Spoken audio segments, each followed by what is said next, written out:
Bikorder Warriors! My name is Aubrey Cloutier. And I'm Drew Clark.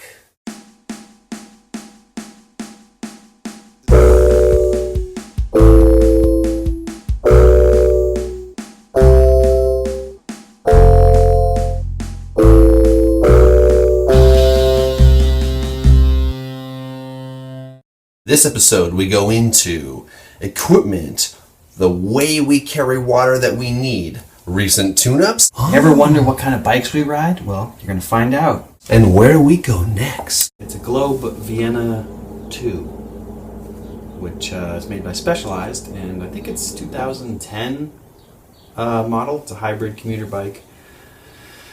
Disc brakes. How many gears? A lot of gears. 21 gears, I think. Definitely notice as we're climbing the mountains, you have more gear. Like you were able to spin quicker as we're climbing up, and I'm like kind of in my slower gears. 24 gears actually. 24. 3 and 8. So okay. A lot of gears. Got this one behind us here. It's a steel charge cyclocross. It's all steel, made in Great Britain, and it's a medium. Even though I'm 6'2" and large, it works for me as a medium, all steel. I've tried aluminum bikes and other things, and they would break a lot. I believe 18 speed, just 2 forward sprocket gears. So is it a slightly smaller frame than is recommended for someone of your height? Well, there's different theories on that. Now, most people at my height would have like a large bike, but I found when I had a large bike, it wasn't as easy to kind of have the sort of control that I like when hurling my body in the high 20s of miles per hour down hills. I found that to have a medium-sized bike is actually better for me.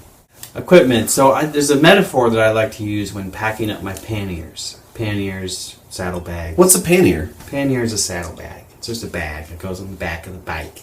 Yeah. And usually I have 2. Rainproof, waterproof. That's nice. Mm-hmm. They're getting a little old. How do they clip onto your bike?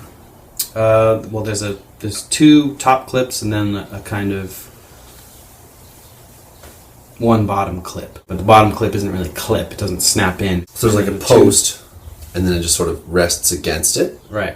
Okay. Prevents it from kind of flapping out. The T in habits, which stands for tidiness. Tidiness is very important. You don't want shit flapping around. Bungees flapping into your spokes, wrapping up, and then you go sailing over the top bars. That's no bueno. So one metaphor that I like to that I keep in mind when packing my panniers is rooms of a house. So one of my panniers is kind of my bedroom and my bathroom. So I have my sleeping bag, sleeping pad, and hammock, change of socks, change of boxers, wet wipes, toothbrush if I'm feeling decadent. And so in the second pannier, it's kind of living room, kitchen, and that's the one that has the majority of the food in it when we do pick up food. And I find that to be a useful way to organize the panniers. Garage is a little bag on the stem of the bike, and that has my tubes in it and a repair kit and a pump. And I find that metaphor of a house to a bike to be useful when organizing and packing things for a bike camping trip. This is one of my pannier bags, and I'm going to show you both why it's important to use one of these and what's in it.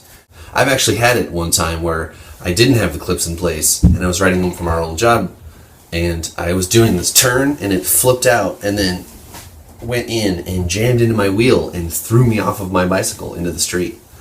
Any sort of bungee situation, you got to be really careful, because I've definitely eaten pavement from bungees on bags. These are the clips we're talking about.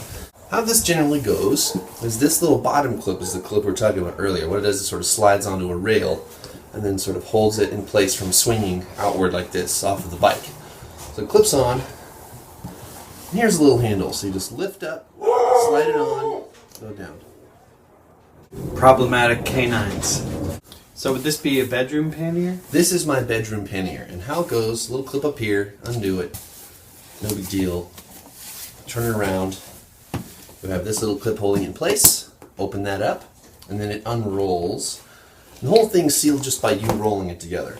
So when I close it, you just grab it like this, you're rolling it up, you're taking the strap over it, you are loosening it, clip it into place, and then tighten it up, and then you take these and you clip them together, and that's how you're tidy. And that keeps everything waterproof, right? Everything's waterproof, sealed in here. So let's take a look. What do we got in here? What do we got? First thing, bungee cords. You're going to need these. Now, we don't want to use these if you don't have to, but they're really handy when you need them. Yeah. Good thing to have. Next thing, more bungee cords. Seriously, they come up. No joke. It comes up. It does. Bungee cord's good. This is my sleeping pad with this I talked about, the side tube rails. Here we have the tarp/rain cover. So this thing folds out to be a rain cover or underground tarp depending on the weather. And those are useful like for changing before bed and stuff. Yeah, So definitely. you're not stepping on the ground directly. Put your shoes down, Yeah. put your thing on, it's nice to stand on. It's nice. like a little little mat. tarp is good. Yeah. Next we have the hammock. The whole hammock fits right in here. This is it. Whole hammock, the whole thing. Yeah. And nylon rope. If you don't have nylon rope, you need nylon rope. Because this is one half of the hammock. It is tying together something that is broken. It is making a thing work when you needed it. It's important. It's a sling. It's a... Yeah. Then, of course, the mother, the blanket, the happy how I sleep time. This sleeping bag stuffs right inside of the bag. And the backup rope. Now this rope is lighter weight, but it's highly visible, and it can hold a good amount of things. It's 100 feet long.